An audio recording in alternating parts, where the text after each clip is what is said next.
Even though we've talked a bit about having guests on your show while you're recording, one thing we haven't really touched on is a way to bring guests into your show and listeners into your show while you're not recording live with them. And that means having them submit stuff.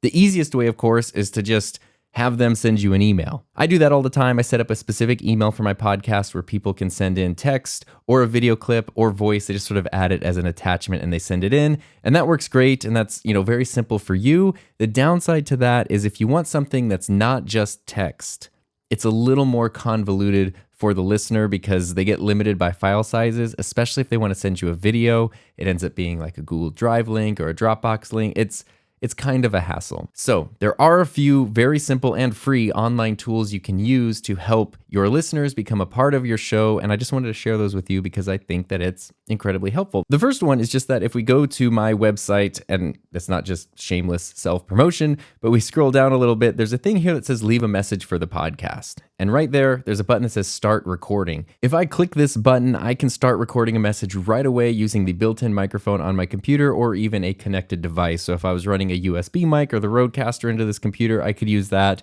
if I wanted to make sure I had the best audio possible, or I could just use the speaker on whatever device I'm using this website on. When the person's finished recording, it will automatically be saved, and then I, as the podcast host, will receive an email that lets me know I got a new message, and then I can log into an account and see all of the messages. I can listen to them, delete them, download them, play them, whatever I need to incorporate them into a show, and this is all through something called SpeakPipe.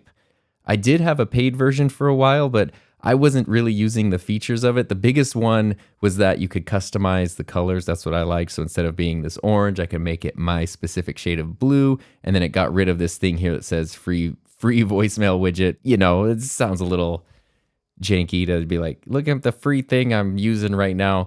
But otherwise, this has worked great for me. And so SpeakPipe is an awesome way to incorporate this just into your website. You can create a link on SpeakPipe. If you don't have a website, you can just send people to your SpeakPipe link and they can send you messages. But it's also very, very easy to just embed right on your website. And that makes it so simple. I can just tell people in my podcast, go to this URL, scroll down, and then submit your message right now. And since I've started doing that, I've gotten a lot more listener engagement with my show. And it's so fun to have people's actual voices in the show. I'm not just reading an email or a message from them, but we're actually hearing them. And so when you're done talking about a topic, you can say, hey, I would like to hear what you think about this. If you have something, go submit a voice message right now. And that works incredibly well. Another option, which you may or may not be familiar with, it's been around for a while, is Google Voice. What Google Voice does is it kind of gives you a phone number that is sort of like a phone number and sort of not. And what I mean by that is you can have it forward to your actual phone. So if you wanted to do like a call-in show, but you don't want to give out your phone number and you don't want to set up a second business line or something just for a show, you can get a Google Voice number that will forward to your phone. You can give out that number and then it will go to your phone and you can bring people into your show live. But what it also does is it gives you a voicemail inbox. It's not connected with your normal phone carrier or anything. It's almost like an email inbox, but for voice messages. And then just like with a smartphone, you'll end up with a list of voice messages. And that's a way people can call, leave a message, and then you can just play that audio directly from your phone or even your computer into your show or edit it in later. And you can include listeners that way. I did that for quite a while, but the only downside is that Google Voice, you have to use it every so often. Otherwise, they'll delete your number so they can give it to somebody else.